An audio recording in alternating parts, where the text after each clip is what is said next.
Guys, welcome back to some more AFK Arena. Today we're on the free-to-play account on the test server, and that is right, guys. We have our brand new patch notes 1.80. So I haven't looked at them yet, so I'm excited to get into them. So adding the new hero, the new awakened celestial hero, Taylene, the Resurging Flame. So we knew she was coming. We've actually covered her from the Phoenix's Descent a little bit. So we know that she is coming very soon, guys, which is awesome. I cannot wait to actually see her and test her out.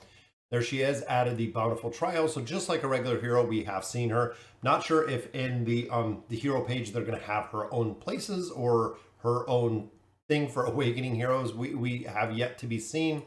Added a new event called A Flame Reborn, which will be available after completing the event. Players can acquire Taylene Reward. So I believe you are going to get one legendary copy, because remember, they are not coming in Elite and Elite Plus.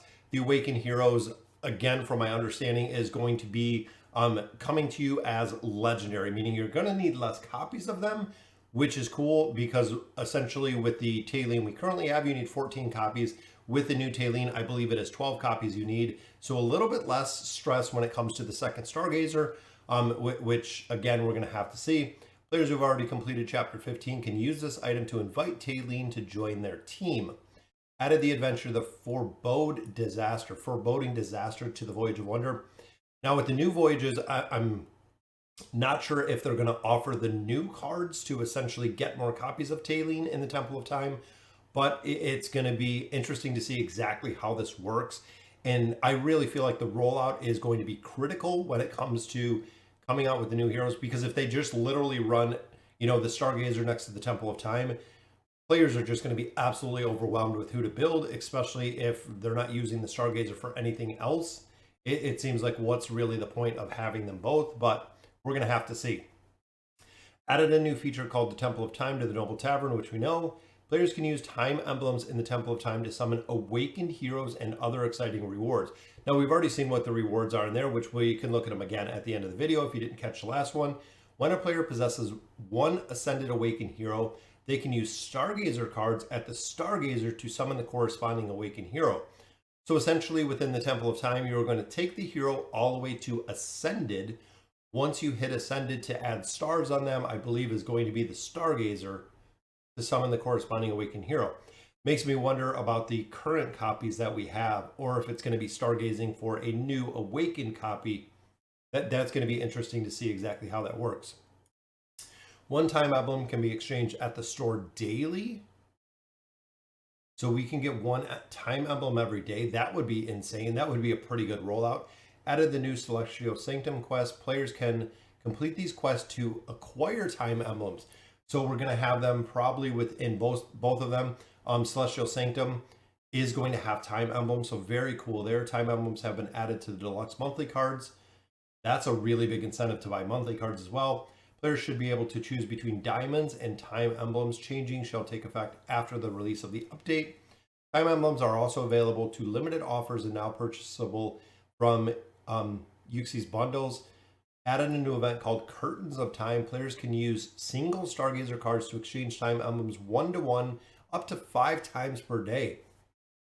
That's going to be a pretty big incentive for creating or building these new heroes. That's actually pretty cool that you can exchange your Stargazer cards. So even if you're sitting on a bunch of Stargazer cards, you can just swap them for time emblems to get the Awakened heroes up to 5 times per day. So overall, not a bad rollout, I would say. Added a new system called the Solemn Vow, which will be available when the update is released. Now, this was released before. We know it was super broken. They took it out of the game. So there is going to be a new Solemn Vow, which I like. It's kind of a mentoring program that we've seen. Players who meet conditions form a mentor-apprentice relationship and complete together to claim an abundance of rewards. And there were quite a bit of rewards. A lot of players said it took too long, but ultimately it's not going to be something that goes overnight.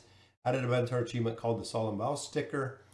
Hunting field season. So we know the Abyssal Expedition just ended. Now we have a hunting field season that is going to start, which is awesome. Avatar frames, badges, fortune chest. This is the official season for the hunting season. Added a new splash screen option to settings. Players can navigate to the setting page, select their desired splash screen background image. I wish they just gave us an option to possibly turn this off. We know we get hit with a bunch of them all the time, but it looks like now you can just change the image, which doesn't really make sense to me.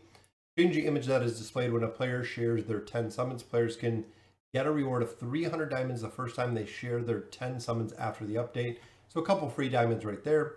Fixed an issue that caused a skill level anonymity for support heroes when the Elder Tree was leveled from 131 to 134.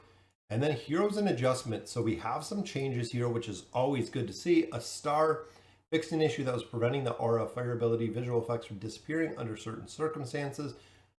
Ability remains unchanged. So okay, fixed an issue that was causing the flame seed ability incorrectly target untargetable enemies. That could be a negative part for a star. Rosaline fixed an issue that was the motive ability, which caused Rosaline to stop following her ally when the ally become untargetable. Okay, fixed there. Morrow fixed an issue that prevented the damage dealt by the signature item Murder of Crows to be counted towards damage stats. So that'll just, even though it was working, it's going to give them a little bit more damage in there. Optimize the description of the level 60 Eternal Engraving Mental Fury. Zekas, so a lot of changes in here, guys. I love seeing it. Fixed an issue that was causing the ability Lingo Eye to incorrectly target untargetable enemies. Seems like that's a common thread here. Fixed an issue that caused the Guardian Owl skill to target untargetable allies. Fixed an issue that caused the visual effects of the Renaissance Cannon skill to appear incorrectly. Looks like they had a lot of stuff to fix here, guys. Fixed an issue that caused the skin Wintry Blaze to hinder the battle verification process. That was the same problem we've seen before with Arthur's skin. You couldn't actually finish the battle if you had the skin on. And then Treznar fixed an issue where Treznar's damage immunity effect was not correctly removed under certain circumstances. Wow, so guys, a lot of changes to heroes, guys. 8 changes to heroes. Got definitely some fun stuff coming. Got the hunting field coming. We have the Solemn Vow coming, which is cool. We have the Curtains of Time event that is coming. Time emblems in the Awakened Heroes with the Foreboding Disaster as well. And then, of course, guys, Taylene is coming, which is awesome. I cannot wait to see her. So a lot in the patch notes. Now, if you didn't catch the earlier video, like we were talking about before with the Noble Tavern, so here we do have the Stargazer, which we have our Stargazer cards. You're going to be able to swap these to get the Awakened Hero. So as I said before, guys, save your cards right now. Just go ahead and bank these Stargazer cards. Temple of Time is going to be released December 31st. It is the same probability right here, 2% that we see with the current Stargazer. So essentially it is a second Stargazer. It does have some better loot, has some updated loot, which is awesome to see. Some of these, like the enhancement tokens, I feel they could definitely drop out of here for a couple more resources. But ultimately, instead of getting, your weapon and armor, you get your choice of gear out of here, which I think is awesome. I love these chests. Then, of course, you get your choice of stones as well, which again, I like. You get emblems as well. So they're giving us some red emblems out of here. So definitely a much needed update to the prize pool.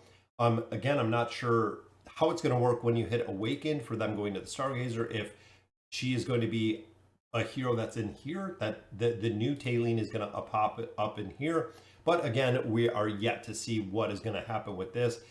But I got my 10 cards ready. Guys, I am waiting to see exactly how this is going to drop. So those are the patch notes 1.80. Let me know in the comments what you guys think. And as always, thank you guys for watching.